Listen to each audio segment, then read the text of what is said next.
오늘부터 시작해서 우리는 3주간에 걸쳐서 중보기도, 그 다음에 이웃 섬김, 이웃 초청이라고 하는 세 가지 귀한 주제들을 놓고 우리는 한 주간 어떻게 기도할 것이며 또 어떻게 구체적으로 귀한 사역들을 할 것이며 그리고 어떻게 초청할지 여러분들과 함께 귀한 말씀 나누며 실천하고자 합니다.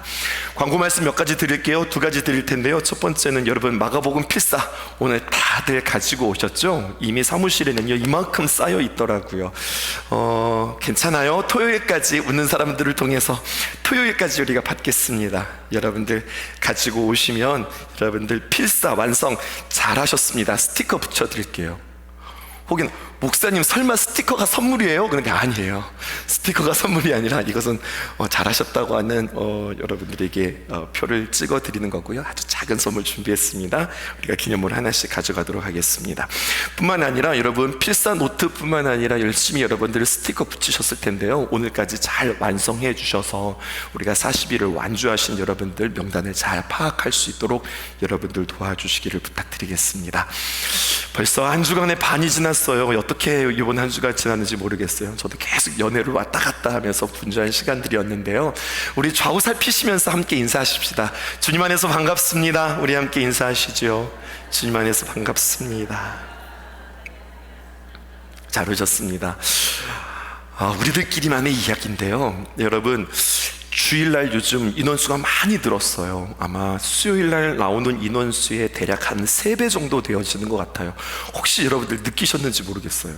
주일 오전 예배와 주일 저녁 예배와 수요일에 말씀의 스타일을 좀 이렇게 달리한다는 거 혹시 여러분들 아셨어요? 주일날 오전 예배는 평소보다 조금 더 이렇게 쉽게 말씀을 전하려고 많이 애쓰고 있고요. 그리고 우리 수요일에 나오시는 여러분들은 약간 고급반, 심화반, 정말로 중요한 내용들을 여러분들에게 하나하나 가르쳐드리고 또 우리의 삶의 실제가 되어지고 경험할 수 있도록 좀 내용들을 좀 어렵지만 수요일날 나오시는 여러분들은 충분히 이해할 수 있는 그러한 귀한 심화의 말씀들을 준비해 보도록 하고요. 또 주일 저녁에는 또 우리가 여러 가지 테마를 가지고 헌신하면서 예배하잖아요. 또 그들에게 준비되어진 말씀 나름대로 각각의 맛들을 좀 달리 해보려고 하는데 느끼고 계시는지 모르겠어요. 자, 오늘 우리는요 중보기도 우리가 잘 알고 있는 내용인데 2가지 이야기할 거거든요. 길지 않아요. 짧게 여러분들에게 말씀 전할 텐데 앞에 거는 우리가 아는 거 확인하고 뒤에 거는 이런 뜻이구나 좀 더 우리 깊이 가는, 그래서 앞에 거를 우리가 기초 삼아서 두 번째를 아주 심하게 아니 깊이 들어가는 저 여러분들 되었으면 좋겠습니다. 교회가 무엇일까요? 여러분 건물이 교회가 아니라 우리의 모임이 교회라고 하는 것은 우리가 2022년도 주님과 동행을 여러분들과 처음 시작하면서 강조했던 것 같아요. 그래서 우리는 교회입니다. 우리가 교회입니다. 그렇게 슬로건을 가지고 여러분들 처음 만나서 그렇게 그때는 아침 저녁으로 80번 여러분들과 함께 만나면서 달렸던 것 같은데 여러분 우리가 교회입니다. 정체성, 내가 누구냐 이것을 확실히 그리고 분명히 아는 것은 너무나도 중요해요. 우리가 교회란 말입니다. 그런데 여러분 우리가 교회인데 그냥 교회가 아니라 좋은 교회를 본받아 우리 교회가 좋은 교회가 되어지기를 우리는 꿈꿔야 될 것이에요. 다시 한번 우리가 좋은 교회가 되기 위해서는 자 우리 좋은 교회 됩시다 이렇게 우리가 막 외쳐서 되는 것이 아니라 좋은 교회의 모델을 통하여서 우리가 좋은 교회로 이렇게 나아가야 하거든요. 그러면 좋은 교회를 어디서 찾아볼 수 있을까요? 우리 주변에서도 찾을 수 있지만 좋은 교회의 예는 사도행전에 나와 있는 초대교회를 통하여서 좋은 교회의 예를 만날 수 있어요. 사도행전의 여러 교회들 참 초대교회의 많은 좋은 교회들의 모습들을 보게 되어지는데 안디옥 교회가 아주 좋은 교회의 모델이 되어질 수 있습니다. 참 열심히 있는 교회였어요. 사도행전 13장 2절에 보니까 이렇게 기록되어 있습니다. 주를 섬겨 금식할 때에 성령이 이르시되 내가 불러 시키는 일을 위하여 바나바와 사울을 따로 세우라 하시니. 여러분 이 말씀 잘 보세요.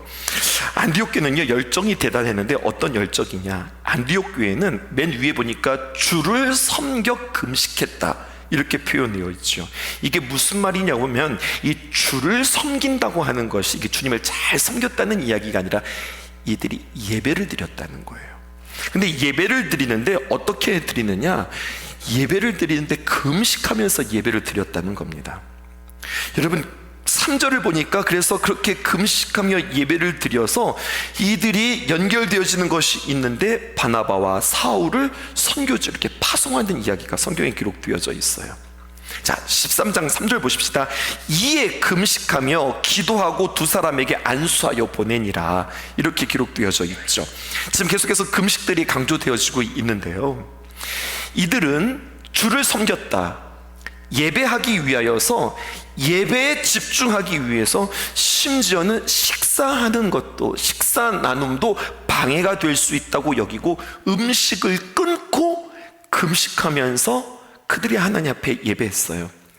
아시다시피 그 초대교회의 안디옥 교회는요, 날마다 모여서 그들이 함께 음식을 나누었습니다. 우리는 매달 한 번씩 나누는 것도 이게 만만치 않은데, 매주 음식을 하는 것도 쉽지 않은데, 이들은요 어떻게 했다고요? 매일마다 모여서 음식을 나누었던 거예요. 그런데 이번에는 달랐어요. 이번에는 다른 거예요. 성령께서 주시는 귀한 마음으로 선교하고 하나님의 일을 감당함에 그 일에 집중하기 위해서 음식을 준비하는 일, 그리고 음식을 나누는 일을 중단하고 온 성도들이 금식하고 그리고 하나님 앞에 매달려 기도하는 시간들이 그들에게 있었어요. 그러니까 예배로 주님 앞에 나가고 주를 섬기는 데 있어서 뭐가 방해가 된다, 특별히 우리에게 중요한 하나님의 귀한 미션과 하나님께서 우리에게 주시는 귀한 사역들이 있는데, 이것들에 집중하기 위해서 주변에 불필요하다고 여겨지는 것들, 중요하다고 여겨지지 않는 것들은 과감하게 끊어내고 그것에 집중하면서 기도하고 하나님의 귀한 음성을 듣는 그들의 모습을 보는 거예요. 그러니까 온 교회가 온통 예배하는 일에 온 마음을 집중했던 거죠. 그때 성령께서 13장 2절에 보니까 이렇게 기록되어 있습니다. 주를 섬겨 금식할 때에 성령이 그들에게 말씀하시는 것을 듣습니다. 뭐라고 하느냐? 내가 불러 시키는 일을 위하여 바나바라 사울을 따로 세우라. 내가 불러 시키는 일을 위해서 두 사람을 뽑는데 바나바와 사울을 따르어서 그들을 세워라, 이렇게 주님께서 말씀하셨어요. 그러니까 안디옥 교회는 주님께서 뭐라고 말씀하시는지, 우리가 무슨 사명을 감당해야 하는지 잘 듣고 그 말씀에 따라 순종함으로 이들을 전도자들로 파송합니다. 걱정하지 마세요. 우리가 뭐 다 안 먹고 금식하겠다고 하는 이야기는 아니고요, 여기서 굉장히 중요한 것 있어요. 신앙의 인생 문장, 인생 신앙 문장, 이거 오늘 여러분들에게 한번 이것을 새겨드리고 싶어요. 그것은 바로 뭐냐? 기도보다 앞서지 말라. 아멘이십니까? 성령보다 앞서지 말라.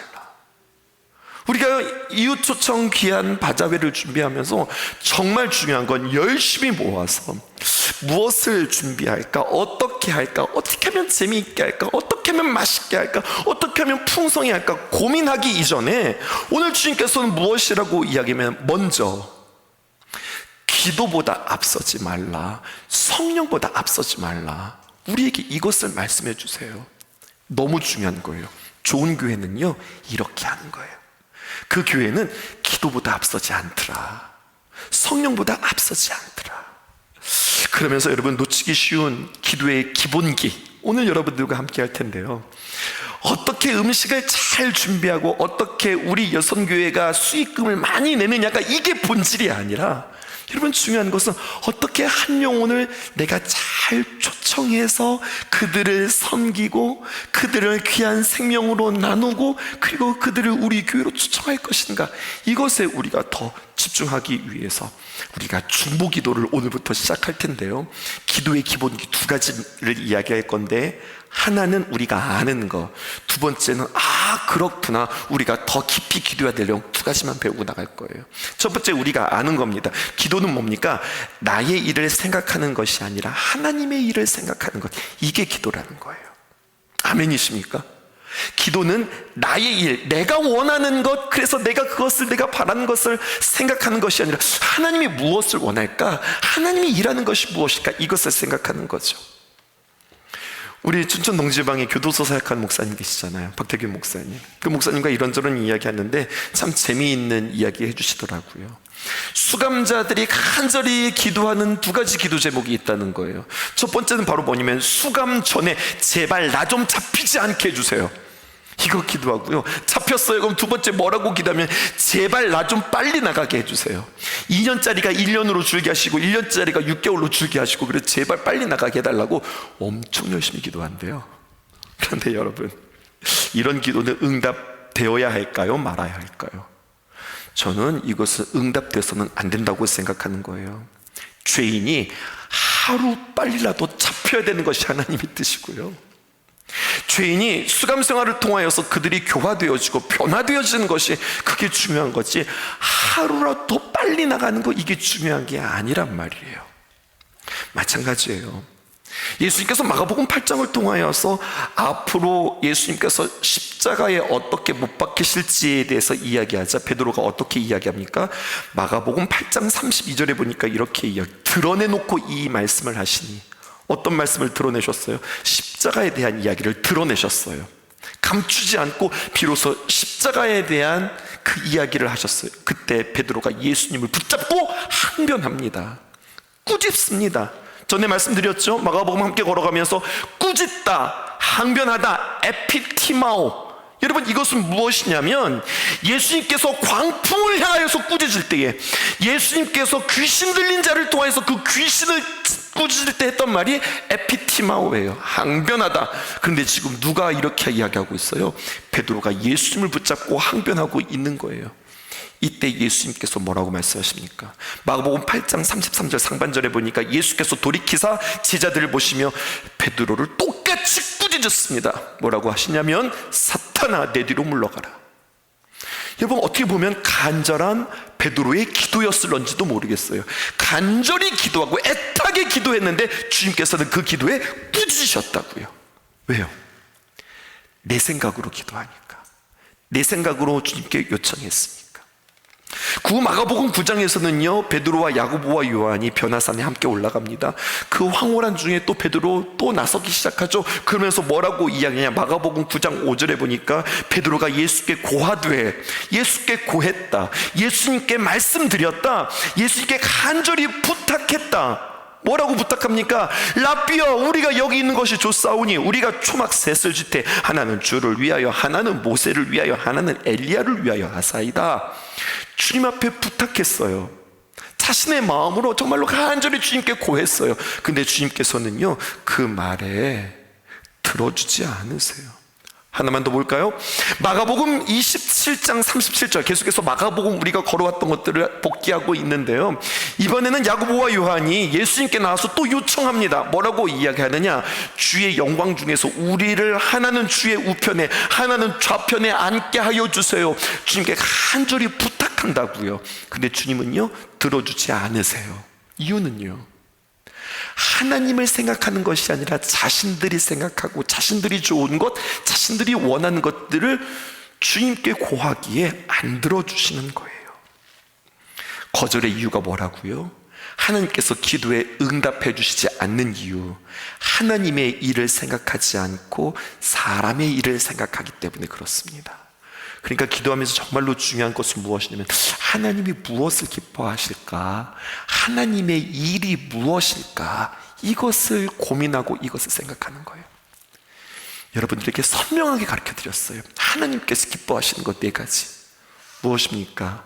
하나 되는 것, 정결한 것, 그리고 정직한 것, 그리고 겸손한 것. 우리는 자꾸만 우리 주변이 뭔가를 변화되어지기를 원하는데요, 변화는 하나님께서 시키시는 거예요. 하나님은 무엇이 변화되어지기를 원하느냐? 내가 변하기를 원하세요. 이것이 하나님의 뜻이세요. 이것에 우리가 먼저 하나님 앞에 힘쓰고 나아가는 것, 이게 너무나도 중요한 거죠. 잘 생각해 보세요. 내가 원함을 주님 앞에 원하는 것인가, 아니면 하나님의 원함을 내가 원하는 것인가? 하나님의 꿈이 나의 비전인가, 아니면 나의 간절한 간구가 하나님의 응답이 되어야 하는가? 우리가 그렇게 찬양한 거잖아요. 예수님의 성품이 나의 인격이 되어야지, 나의 원함을 통해서 하나님께서 뭔가를 이루시는 것, 이것이 아니라고 하는 거죠. 내 영광, 내 생각이라는 것은 무엇입니까? 하나님과는 상관없이 내 뜻대로 되는 거예요. 내가 원하는 대로 되는 거, 내가 바라는 대로 되어지는 거, 이런 일들이 하나님 앞에 응답되어지지 않고, 그리고 우리가 이런 일들을 위하여서 기도해서는 안 된다는 거죠. 야고보서 4장 3절에 보면은요, 다음과 같이 표현합니다. 구하여도 받지 못함은 어떻게 구하였기 때문에 정욕으로 쓰려고. 하나님 앞에 기도하는 이유가 뭐냐면 내가 쓰려고, 어떻게 쓰려고? 정욕으로 쓰려고 우리가 잘못 구할 수 있네요. 우리가 중보 기도를 하든, 아니면 우리가 간절히 주님 앞에 기도하며 나아가든, 아니면 한 영혼을 위해서 기도하듯, 중요한 것은요, 내 뜻대로, 어떤 내 생각대로 하나님 이렇게 해주세요라고 기도하기보다 그 영혼을 정말로 사랑함으로 그 영혼을 하나님 앞에 맡겨드리는 것까지, 그리고 주님께서 일하실 것들을 기대하는 것이, 이것이 우리에게 바른 기도라는 겁니다. 이것은 알고 계시는 거죠. 그러니까 기도는 무엇이냐? 하나님께서 원하시는 것, 하나님께서 기뻐하시는 것, 나의 생각을 주님 앞에 올려드리는 것이 아니라 하나님의 일을 생각하는 것이 기도다. 늘 여러분들과 기도하면서 이 부분은 우리가 배웠던 것 같아요. 이제 중요해요. 두 번째, 이제 이걸 오늘 우리 깊이 한번 생각해 보자고요. 기도는 뭐냐면요, 나의 주장보다 하나님의 주권을 인정하는 겁니다. 이거 알듯한데요, 아니요. 여러분, 내가 알고 있는 내용들을 오늘 더 깊이 다시 한번 정리해야 돼요. 오늘 키워드는 바로 무엇이냐면 하나님의 주권이라고 하는 거예요. 오늘 이 말씀 아주 깊이 한번 우리는 고민하면서 한번 이 말씀 들어볼 것입니다. 여러분, 구체적인 역사를 통하여서 한 가지 말씀드리려고 하는데요, 우리 대한민국처럼 미국도 남북으로 나뉘어져서 전쟁한 적이 있어요. 그 유명한 미국의 남북전쟁입니다. 미국의 남과 북이 모두 다 하나님을 믿었어요. 북쪽에 있는 사람들은 하나님이 우리 편 이렇게 이야기하고, 남쪽에 있는 사람은 하나님이 우리 편 이러니까 하나님 굉장히 고민스러우셨대요. 자꾸 자기 편이라고 그러니까. 북쪽에서도 열심히 기도하고 남쪽에서도 열심히 기도했대요. 남쪽에 속한 남부연합의 대통령이었던 제퍼슨 데이비스는요, 남부연합 그들을 모두 독려하면서 이렇게 이야기합니다. 뭐라고 이야기하느냐? 기도야말로 전능하시며 만사를 주관하시는 하나님을 기쁘시게 하는 일입니다. 북쪽의 적들과 싸움에서 남부연합에 가담한 주들을, 그냥 남부연합에게 쭉 가담했던 그 주들, 그 지역들을 우리 주님께서 보호하여 주시고 하나님은 저들의 방패가 되어 주시리라. 이것을 확신하고 온 국민은 오늘부터 기도의 날로 선포하십시오. 와, 대통령 멋있죠?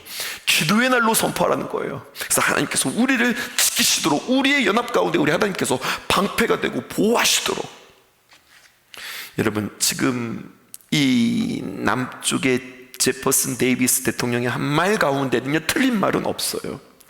100% 신앙적으로 맞는 이야기들만 했어요. 흠잡을 것이 없는데, 그런데 문제가 있어요. 그건 바로 무엇이냐면, 데이비스가 기도했던 내용과 남부연합의 국민들을 독려했던 말들을 들었던 북쪽에 있었던 에브라함 링컨은 이렇게 이야기합니다. 다른 사람의 이마에서 흘러내리는 땀방울에서 자기 입속을 챙기는 욕심 있는 자들이 감히 공의로우신 하나님의 도우심을 청한다는 것은 정말 이상한 노릇이 아닐 수 없습니다. 경건한 신앙과 노예제도를 고집하는 것이 서로 양립할 수 없다는 것을 지금 링컨은 언급하는 거예요. 남부 신앙인들은 모두가 믿기를 하나님은 우리 남쪽 편이라, 북쪽에 있는 사람들은 모두가 믿기를 하나님은 우리 북부 편이라. 이때요, 링컨은 하나님은 우리 편입니다 이렇게 이야기하지 않았어요. 아주 유명한 말을 합니다. 아주 분별력 있는 시선을 가지고 이야기해요. 하나님께서 우리 편입니다 라고 말하는 것보다 더 중요한 거, 우리가 하나님의 편이 되어야 합니다. 우리가 하나님께 속한 자들이 되어야 합니다. 링컨이 이렇게 이야기했어요. 23절에 있는 말씀 볼게요. 내가 진실로 너희에게 이르노니 누구든지 이 산더러 들리어 바다에 던져지라 하며 그 말하는 것이 이루어질 줄 믿고 마음에 의심하지 않으면 그대로 되리라. 아멘이십니까? 오늘 이 본문 우리가 세 번역으로 쉽게 다시 한번 풀어드릴게요. 이렇게 기록되어 있어요. 내가 진정으로 말한다. 누구든지 이 산더러 번쩍 들려서 바다에 빠져라 하고 말하고 마음에 의심하지 않고 말한 대로 될 것을 믿으면 그대로 되어질 것이다. 이루어질 것이다. 이렇게 말씀하고 있어요. 이 말씀의 중요한 문장에 밑줄을 그으라면 여러분 어디에 밑줄을 그으실 것 같으세요? 번쩍 들려서 바다에 빠져라. 여러분 이 문장이 중요한 표현 같지 않으세요? 그러니까 한번 해보시라고요. 제가 춘천에서 아는 산은 봉이산밖에 없는데 봉이산 앞에 가셔서 여러분 이렇게 외치는 거죠. 봉이산아 번쩍 들려서 소양강에 풍덩 빠져라. 여러분 그럼 그 봉이산이 번쩍 들릴까요? 번쩍 들려서 바다에 빠지라보다 더 중요한 게 있어요. 거기 밑줄을 치셔서는 안 돼요. 어디에 밑줄을 치셔야 되냐면 여러분 내가 진정으로 말한다. 여기에 중요한 게 있는 거예요. 누가 말한 거예요? 예수님의 말씀이에요. 예수님께서 그냥 허투루 말한 게 아니라 내가 진실로 너희에게 이르노니 내가 진정으로 너희에게 말한다. 여기에 강조점이 있습니다. 예수님이 말씀하시는 거예요. 허투루 말씀하시는 것이 아니라 정말로 마음을 써서 진정으로 이야기하시는 거예요. 내 말이 아니라 예수님의 말씀이라는 거예요. 듣는 우리도 이건 좀 그런데? 근데 누가 말씀하셨다는 거예요? 예수님이 말씀하셨다는 거예요. 어떻게 말씀하신 거예요? 진정으로 말씀하셨다는 거예요. 그러면 내 이성과 내 판단으로는 이거 좀 이상한데? 라고 생각되어질지라도 누가 말씀하셨으니까? 예수님께서 말씀하셨으니까 나는 예수님이 말씀했으므로 나는 믿습니다 라고 고백하면 그것은 된다고 하는 일이죠.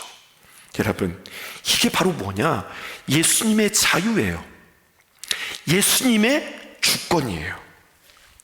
지금부터 이제 고민해 볼게요. 그리고 하나님의 주권, 예수님의 주권에 대해서 이제 해석하겠습니다. 한번 들어보시고 고민해 보시고 시끄러우니까 그냥 속으로만 한번 대답해 보세요. 자, 질문할게요. 기도 응답에 있어 아주 중요한 자세 하나를 우리가 배울 거니까요. 여러분 하나님의 은혜, 하나님의 사랑 우리의 어떤 죄보다 크시다고 하는 것을 여러분들 믿으시지요? 내가 어떤 죄를 지어도 나의 어떠한 연약함과 어떤 죄악과 어떤 허물이 있어도 십자가 앞에 주님 앞에 가면 주님께서 나의 모든 죄를 용서해 주신다고 하는 사실 여러분들 믿으시지요? 십자가 앞에서 자복하고 회개하면 하나님께서 우리 모든 죄를 용서해 주세요. 이거는 우리가 의심하지 않아요. 그런데 질문해 볼게요. 우리의 죄는 하나님으로부터 용서받으나 우리가 죄를 지었으니까 우리의 죄값은 우리가 치러야 되죠. 이거 한번 대답해 보세요. 하나님께서 우리의 죄는 용서해 주셨어요. 그래, 내가 너 용서해 주마. 너 죄인 아니고 너 의인이다 라고 이야기했지만 죄값은 내가 치러야죠. 응당 그것은 내가 받아야죠. 여러분 어떠세요? 죄값은 내가 치러야 됩니까? 아니면 주님께서 그 죄값까지도 다 용서해 주십니까? 자, 이제 고민해 볼게요. 우리 그냥 고민하면서 우리 다수로 정하는 게 아니라 성경 보실게요.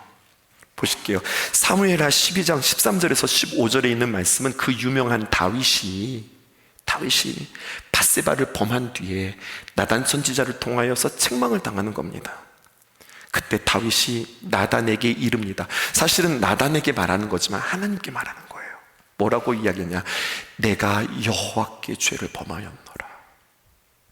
내가 밧세바를 범하고 우리아를 죽였지만 나는 누구에게 죄를 지은 거예요? 여호와께 죄를 범하였노라 하매 나단이 다윗에게 말하되 여호와께서 당신의 죄를 사하셨으니 당신이 죽지 아니합니다. 이렇게 이야기했어요. 근데 이야기는 여기서 끝나지 않아요.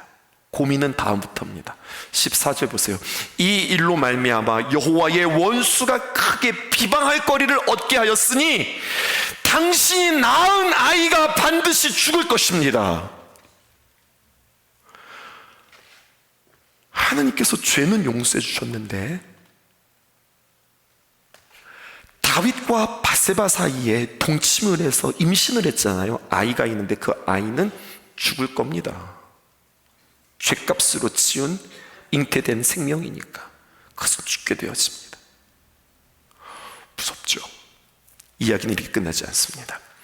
그때요 15절에 나는요 그냥 하나님의 말씀을 훅 선포하고서 그냥 집으로 슉하니 돌아갔어요.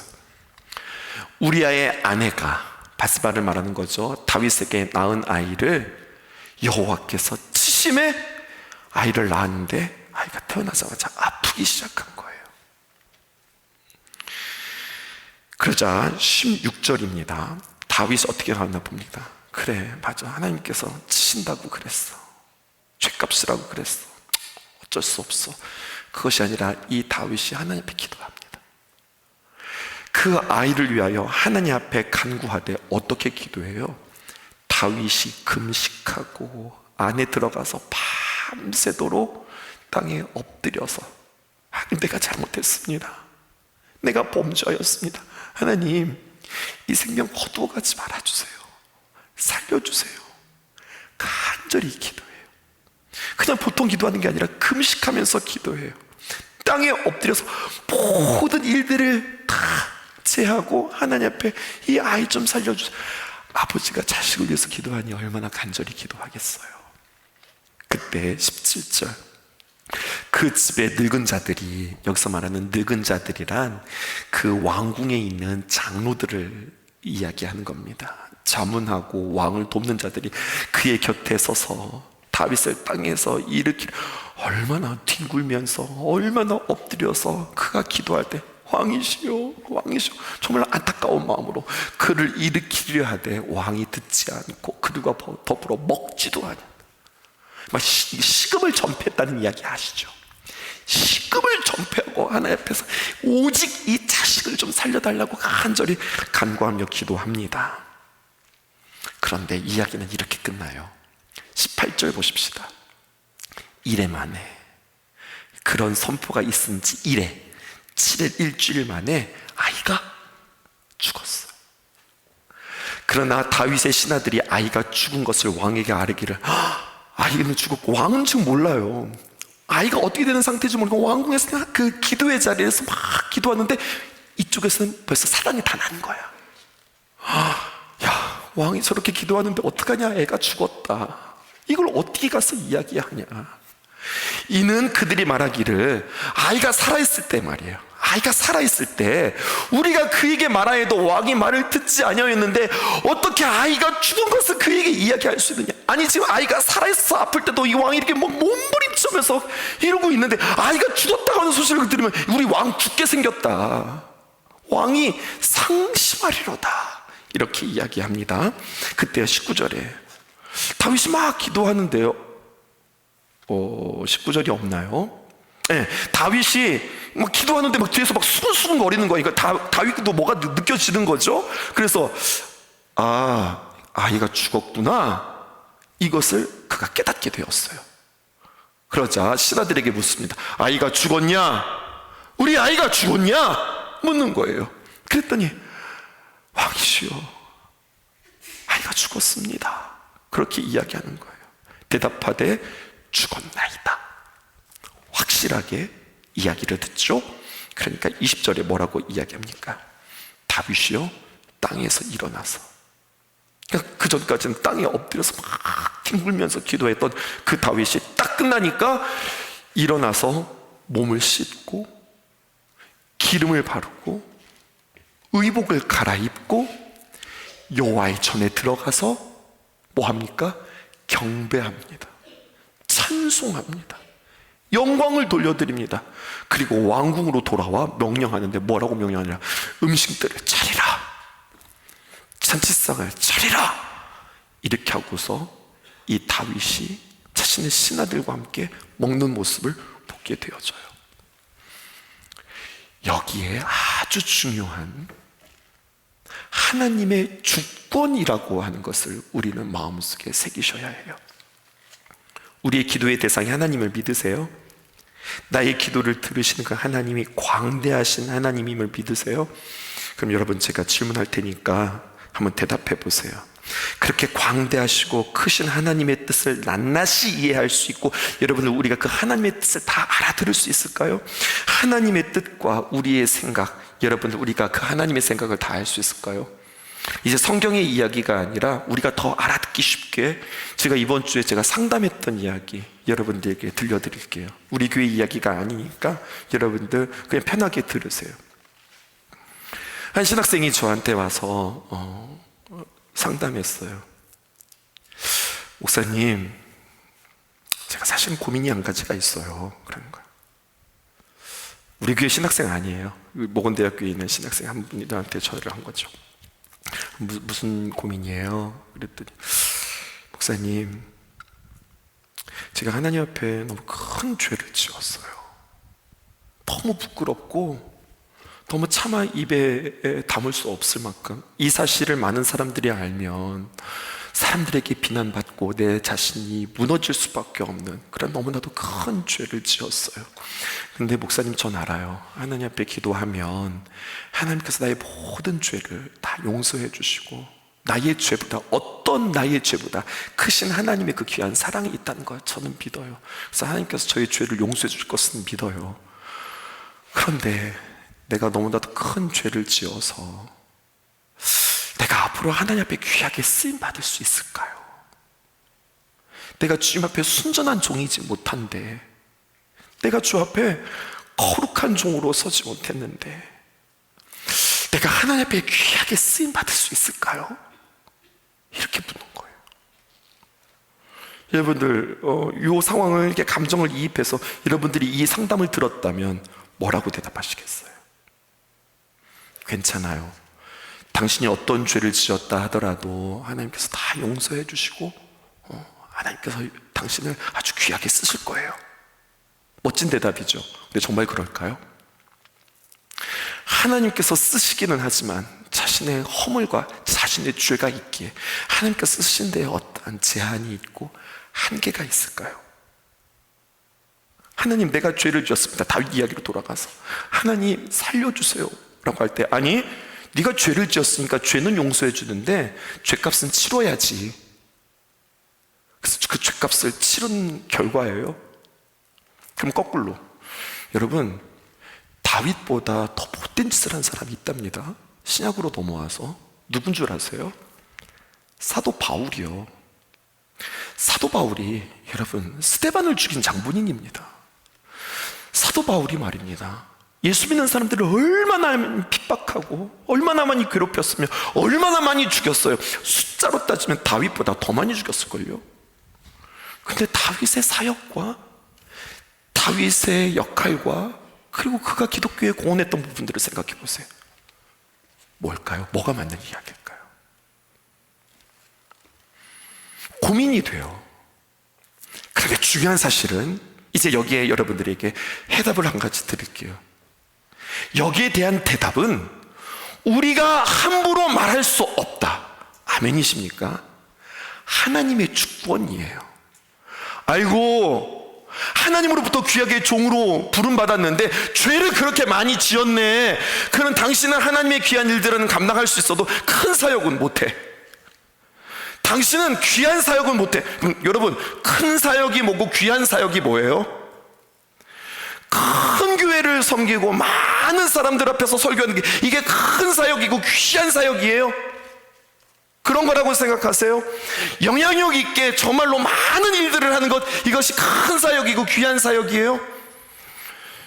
모르는 거예요. 모르는 거예요. 하나님의 주권에 달려 있어요. 모든 죄를 지었다고 너 죄값을 다 치러, 모든 죄를 지었다고 자식이 다 죽는 거 아니에요. 여러분, 하나님의 뜻과 하나님의 생각과 하나님의 방법에 하나님이 귀한 일들을 이루어 가십니다. 중요한 것은요, A는 B다. 마치 자판기에 동전을 넣으면 캔이 나오는 것처럼, 음료수가 척척척 나오는 것처럼 우리의 기도는 딱 떨어지는 공식이 아니란 말입니다.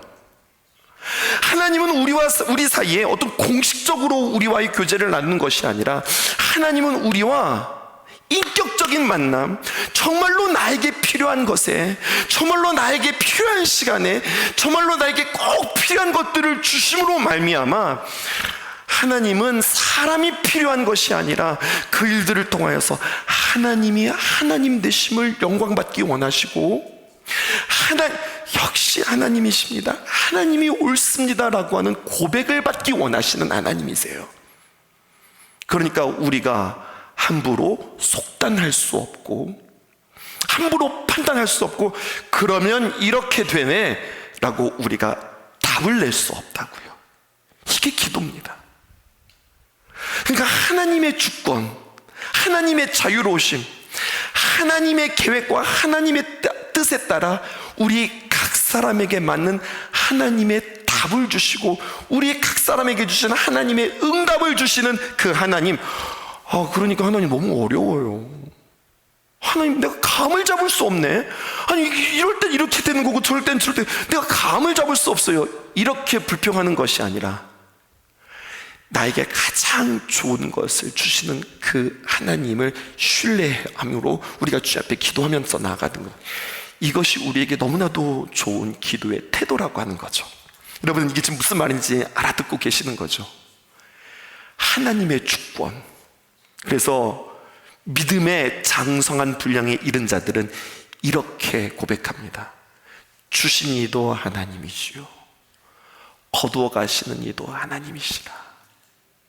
주셔도 감사하고 안 주셔도 감사하고, 하나님이 가장 좋은 것으로, 하나님이 가장 필요할 때에 나에게 주시니까, 이것을 신뢰하고 이것을 믿을 수 있는 것, 여러분, 이것이 기도자의 자세라고 하는 사실입니다.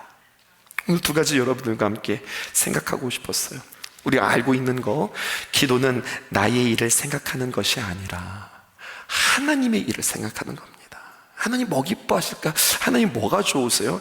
계속해서 하나님께 여쭈면 하나님께서 아무 말도 안 하시는 분이 아니라 우리가 알아들을 때까지 말씀해 주시는 분임을 믿을 수 있기를 바라요.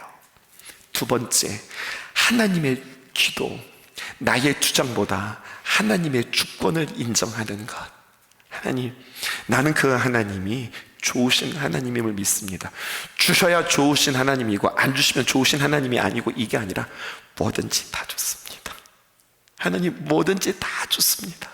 그런데 결국 그 일들을 통하여서 무엇하게 하시는 걸까요? 결국에는 나의 믿음 자라게 하시고요, 결국에는 나를 통하여서 천국으로 인도하시고, 결국에는 그것을 통하여서 내가 주님의 거룩한 자녀임을 깨닫고, 우리가 이 땅에 살아갈 때 두려워하면서 살아가는 것이 아니라 담대하게 살아가기를 주님께서 원하신다고 하는 사실이죠. 따라해 보실까요? 하나님의 주권, 하나님의 주권. 그래서 이 주권을 언제나 인정하고 이것을 믿고 기도하는 저와 여러분들 되어지기를 주님의 이름으로 축복합니다. 하나님의 주권을 인정하면, 하나님 주셨네요, 하나님 너무 감사해요. 하나님 안 주셨네요, 근데 하나님 그래도 하나님의 뭔가 뜻이 있겠죠. 또 거꾸로 돼요. 하나님 이걸 주시면 어떡해요, 나 이거 못해요. 하나님, 다행이에요, 하나님께서 이거 안 주셨네요. 안 주셔서 감사할 수도 있고요, 주셔서 어려울 수도 있다는 것도 여러분들 기억하시면서 주님 앞에 우리가 더 신뢰하고 믿음으로 나아가는 저와 여러분들 되어지기를 주님의 이름으로 축복합니다. 아멘. 이 세상을 살아가는 동안에 나의 힘을 의지할 수 없으니, 기도하고 낙심하지 말 것을 주께서 참 소망이 되심이라. 주의 길을 걸어가는 동안에 세상의 것 의지할 수 없으니,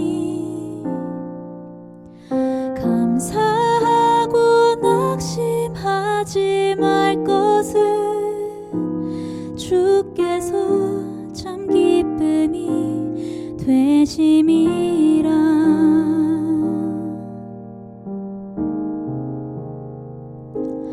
하나님의 꿈이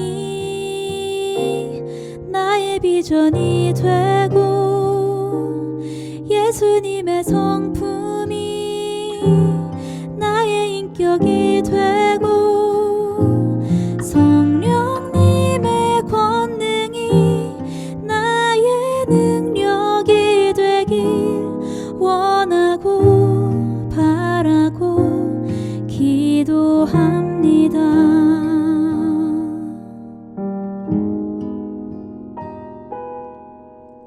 주의 길을 걸어가는 동안에 세상의 것 의지할 수 없으니 감사하고 낙심하지 말 것은 주께서 참 기쁨이 되심이라.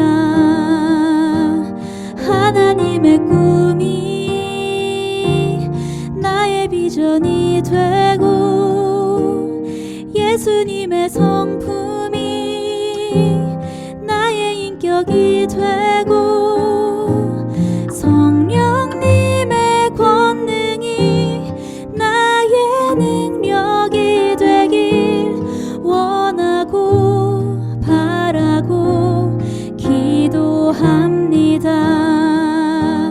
하나님의 꿈이 나의 비전이 되고 예수님의 성품이 나의 인격이 되고 성령님의 권능이 나의 능력이 되길 원하고 바라고 기도합니다.